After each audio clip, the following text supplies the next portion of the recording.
네, 여러분 안녕하십니까? 마이멘토에서 대기업 대표 멘토를 맡고 있는 안정형입니다. 대기업 가려고 하시는 분들 아니면 사기업 가시기 위해서 이래저래 노력하고 계신 분들, 특히나 요즘은 면접 질문이 경험 질문 형태로도 많이 묻고 있죠. 근데 문제는 내가 면접관이 요구하는 그 경험들을 다 하지 못하는 경우가 있을 거예요. 그런 경우에 내가 갖고 있는 경험을 어떻게 하면 면접관이 요구하는 그 질문의 형태로 대답할 수 있을까? 그거에 대해서 좀 학습해 보고자 합니다. 특히나 코로나 때문에 확실히 요즘에 여러분들 만나 뵈면 경험들이 별로 없으십니다.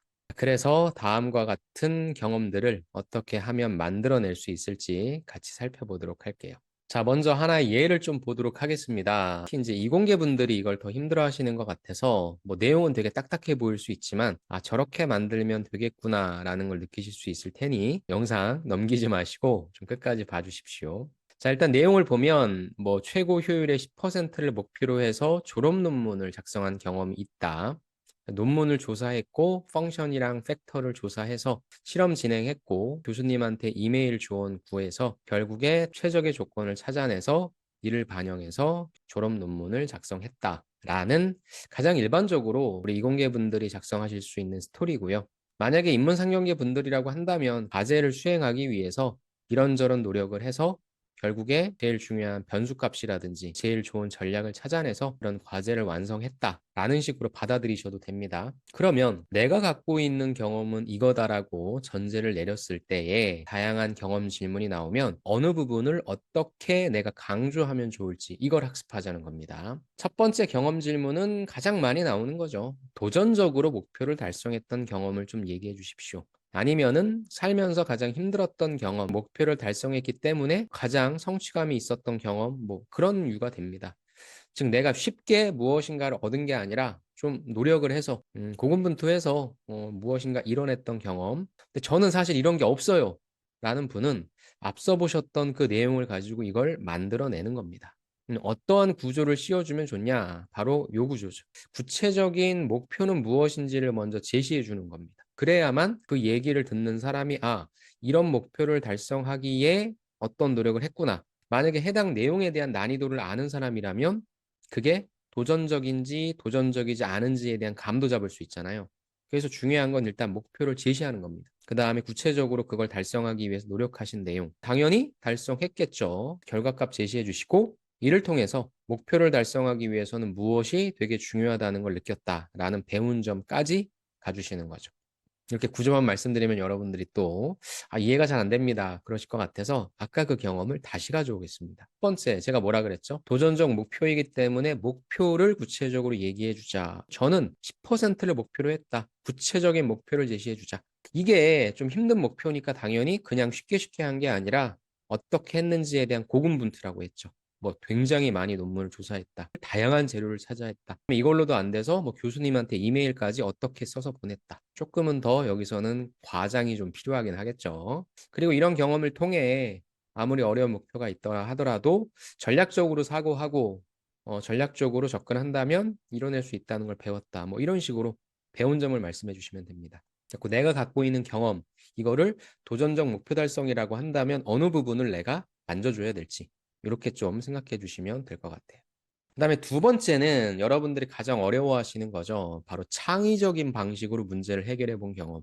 여러분들이 가장 만들기 어려운 거고요. 이건 사실 제가 면접장에 가서 면접을 본다 하더라도 바로 만들어내기는 힘듭니다. 가급적이면은 여러분들이 이건 미리 만들어 놓으시는 게 좋아요. 그리고 자꾸자꾸 만들어 놓으시면 이 부분만 바꿔주면 되겠구나라고 하는 감은 잡힙니다. 하지만 그런 감이 잡히더라도 이걸 면접장 내에서 이야기한다는 건 쉽지가 않아요.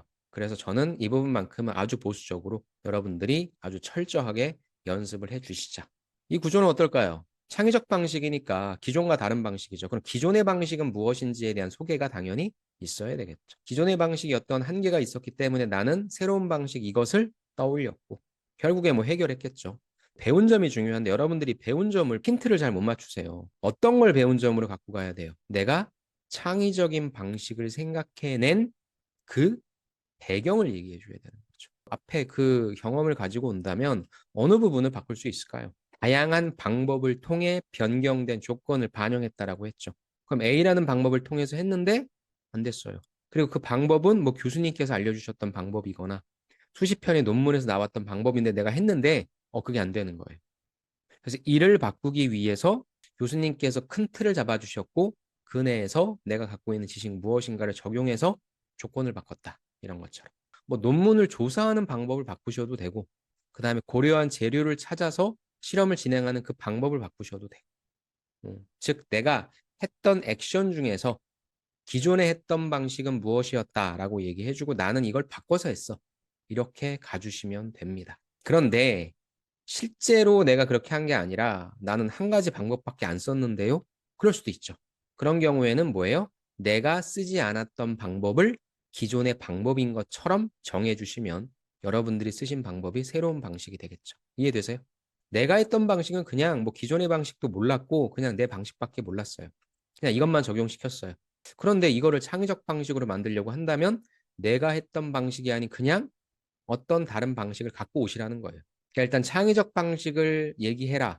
창의적 문제 해결 능력을 얘기해라라고 한다면 기존의 방식은 무엇이었고 그 한계점은 무엇이었기에 새로운 이 방식을 갖고 왔다.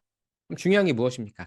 내가 창의적 방식을 생각하게 된 그 비결은 뭔데? 어떤 문제를 해결하려고 할 때 다른 사람들의 의견을 많이 듣고 거기에서 힌트를 얻어서 내가 갖고 있는 지식과 결합시키는 거. 그런 식으로 나는 항상 문제를 해결하겠다. 지금 나 혼자 아주 편협한 시각으로 문제를 보는 게 아니라 다양한 사람들의 의견을 통해서 나는 다른 방식으로 생각하는 걸 훈련하겠다. 창의적 문제 해결 방식도 그런 식으로 만드시면 될 것 같습니다. 자, 그 다음에 또 꼭 물어보는 게 바로 같이 한 거죠. 협업은 제가 두 가지로 나눴는데요. 첫 번째는 협업을 해서 팀워크로 문제를 해결한 경험. 즉, 전문 용어로 N빵한 거죠. 무슨 말이냐. 무슨 일을 하려고 하는데 이 일이 혼자서는 안 돼요. 그렇기 때문에 협업이 분명히 필요한 거고 어느 포인트에서 협업이 필요한지를 제시해 주시고 협업을 이렇게 분배해서 일을 했고 이게 공공기관에서 나오는 자원관리죠. 이를 통해 협업을 하는 데 있어서 필요한 것은 무엇이구나 이걸 배웠습니다. 이렇게 가는 거예요. 그래서 일단 첫 번째 전제, 그럼 어디에서 협업이 필요하겠습니까? 논문을 조사하는 데서 협업이 필요할 거고 재료를 찾는 데서 협업이 필요할 거고 즉 이거를 같이 해야 되는 건데 나는 논문 조사, 너는 재료 찾아, 너는 이메일로 조언 구해. 그렇게 해서 다 같이 모여서 그 자료를 취합해서 변경된 조건을 새롭게 만들어내서 반영해서 실험 진행해서 우린 결국 졸업 논문 작성했다. 그러니까 저는 여러분들이 취준생이신 분들이 팀플레이를 한 번도 안 해보신 분들은 없을 거라 생각합니다. 전 그런 분 만나보지 못했어요.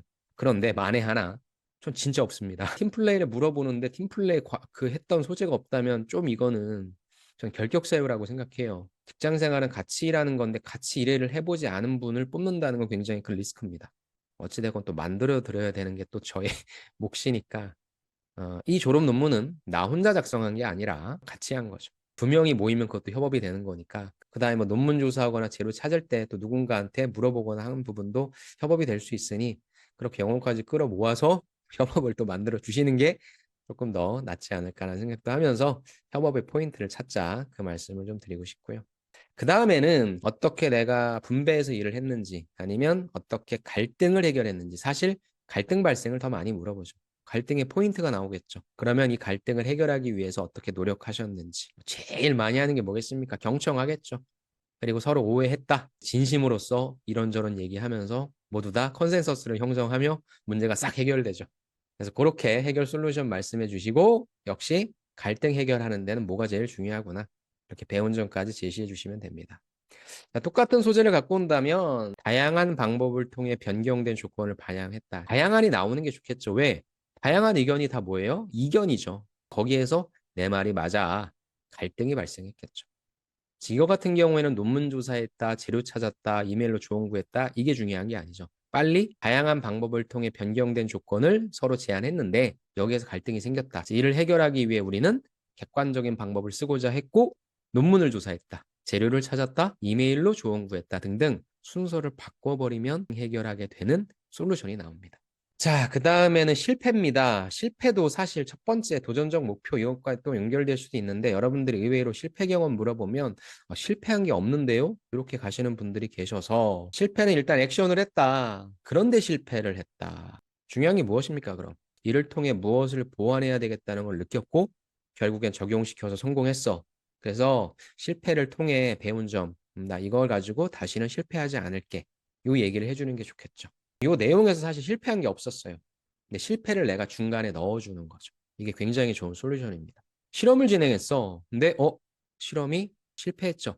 그래서 우리는 또 다른 조건값을 갖고 와서 결국엔 성공했다. 그러니까 여러분들이 관념적으로 알고 있는 건 평가자가 별로 좋아하지 않아요. 그걸 다시 적용시켜서 어떻게든 다시 성공으로 이끈 경험이 좋으니까 어떤 걸 했어. 근데 실패했어. 이유가 뭔지 찾았어. 다시 적용했어. 그래서 성공했어. 실패를 통해 난 이러한 교훈을 얻었어. 이게 제일 예쁜 구조라고 생각합니다. 뭐 이외에도 많은 경험들이 있는데 사실 이 5가지의 경험 안에 다 들어오고요. 결국엔 다 문제를 해결한 경험에 대해서 말씀하실 거고 중간에 이런 식으로 구조만 짜주시면 됩니다. 무엇보다도 하나의 경험씩만 끼워 넣는 게 아니라 다양한 경험들을 자꾸자꾸 분해해보는 연습을 하셔야 돼요. 저는 실제 컨설팅을 할 때 그런 부분들을 체크를 많이 하고 있습니다. 그러면 면접 보러 가셨을 때 절대 떨지 않습니다. 면접관님아, 나한테 아무거나 물어봐라. 내가 다 대답해 줄게. 경험 질문 받는 걸 오히려 즐기실 겁니다. 자, 정리할게요. 경험을 왜 물어볼까요? 여러분들의 역량을 파악하기 위해서 여러분들이 어떤 경험을 갖고 계신지를 묻습니다. 경험을 대답하는 것은 어떤 경험이라도 이런 구조를 씌워주면 해당 경험이 됩니다. 얘기 못하는 경험은 없어요. 그리고 더 중요한 건 무엇이냐? 해당 경험을 통해 여러분들이 어떤 점을 배우셨는지 느끼셨는지 그렇게 이쁘게 클로징을 해주죠. 저랑 같이 하시는 분들은 지원서에 작성해 놓은 경험들을 이런 관점으로 최대한 많이 작성해 갖고 오시면 제가 꼼꼼하게 한번 더 완벽하고 튼튼하게 만들어 드리도록 하겠습니다. 자, 오늘 영상도 여러분들에게 도움됐길 바라며 그 도움은 여러분들의 취업 성공으로 이어지길 간절히 바라겠습니다. 네, 여기서 마치겠습니다. 감사합니다.